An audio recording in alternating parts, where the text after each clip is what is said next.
All India मजलिस इत्तेहादुल मुस्लिमीन की ज़िला एवं महानगर इकाई के एक प्रतिनिधि मंडल ने देश के 12 राज्यों में चल रही वोटर लिस्ट गहन पुनरीक्षण SIR प्रक्रिया पर गंभीर सवाल उठाते हुए SIR प्रक्रिया की अंतिम तिथि 7 दिसंबर से बढ़ाकर 4 जनवरी 2026 करने एवं जटिल प्रक्रिया को सरल करने की मांग उठाई है। भारत निर्वाचन आयोग को संबोधित एक ज्ञापन जिला निर्वाचन अधिकारी जिलाधिकारी मुरादाबाद को पेश किया गया, जिसमें कहा गया कि भारत देश विश्व में सबसे बड़े लोकतांत्रिक संवैधानिक पंथ निरपेक्ष गणराज्य है, जिसमें भारत के वैध वयस्कों को वोट देने का संवैधानिक अधिकार है। मतदाताओं के ऊपर ही देश के लोकतंत्र की नींव खड़ी है। वर्तमान SIR प्रक्रिया पर सवाल उठाते हुए कहा गया कि अभी तक केवल 35 से 40% गणना फॉर्म ऑनलाइन हुए हैं।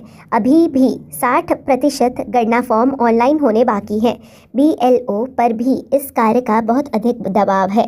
देश के विभिन्न भागों में BLO की आत्महत्या एवं कार्य के दबाव में हार्ट अटैक की सूचनाएं भी प्राप्त हो रही हैं।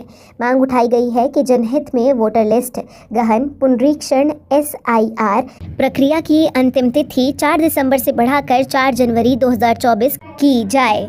ज्ञापन में यह भी कहा गया कि गणना फॉर्म ऑनलाइन करते समय संबंधियों माँ बाप दादा दादी का ऑप्शन ही आ रहा है, जबकि चुनाव आयोग द्वारा की गई प्रेस कॉन्फ्रेंस में और भी संबंधियों जैसे नाना नानी में मैपिंग के लिए बताया गया था, लेकिन कहीं कहीं BLO केवल 4 संबंधियों के नाम ही स्वीकार कर रहे हैं, जिस कारण नाना नानी के नाम से मैपिंग नहीं हो पा रही है। मांग उठाई गई है कि उक्त संबोधियों के अलावा भी परिवार के अन्य संबोधियों जैसे चाचा ताऊ फूफा भाई मामा दादा दादी के माध्यम से मैपिंग का ऑप्शन खोला जाए, ताकि वैध मतदाता का नाम मतदाता सूची से कट ना सके।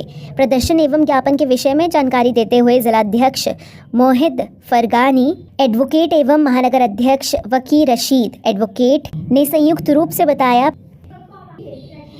प्रतिनिधिमंडल में जिला अध्यक्ष मोहिद फरगानी एडवोकेट, महानगर अध्यक्ष वकील राशिद एडवोकेट के अलावा हाजी मोहम्मद आलिम एडवोकेट, तालिब मलिक अतिकुर रहमान, एहतशाम मंसूरी एवं मोहम्मद फ़हीम आदि पदाधिकारी शामिल रहे।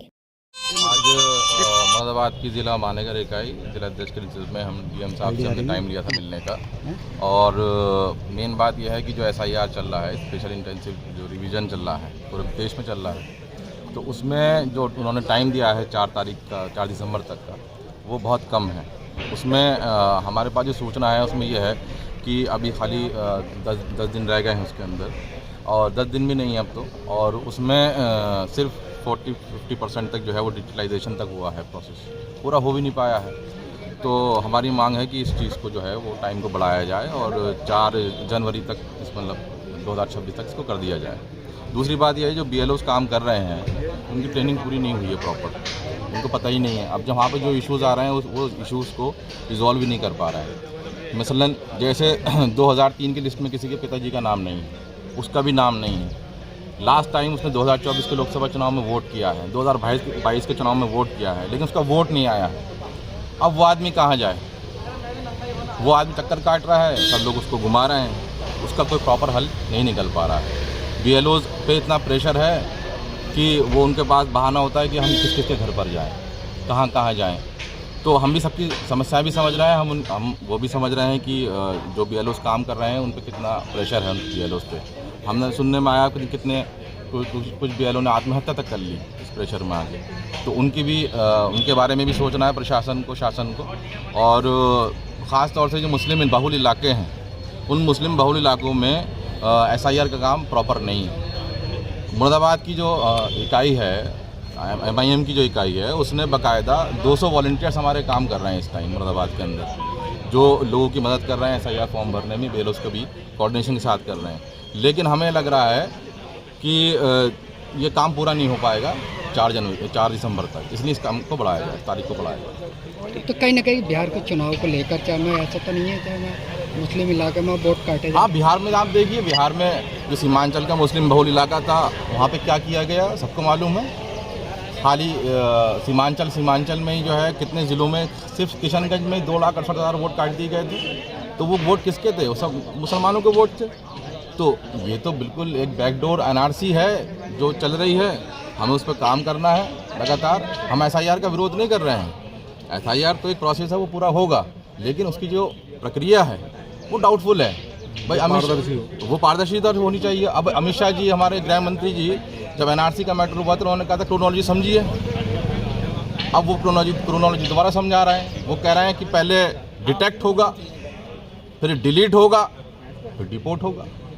अब डिपोर्ट करने के लिए मुख्यमंत्री जी ने आदेश कर दिया है, हर जिले में कैंप बनना है। कौन रहेगा उन कैंपों में? कौन रहेगा? आप देख लीजिएगा, सबसे ज़्यादा मुसलमान होंगे और कौन होगा।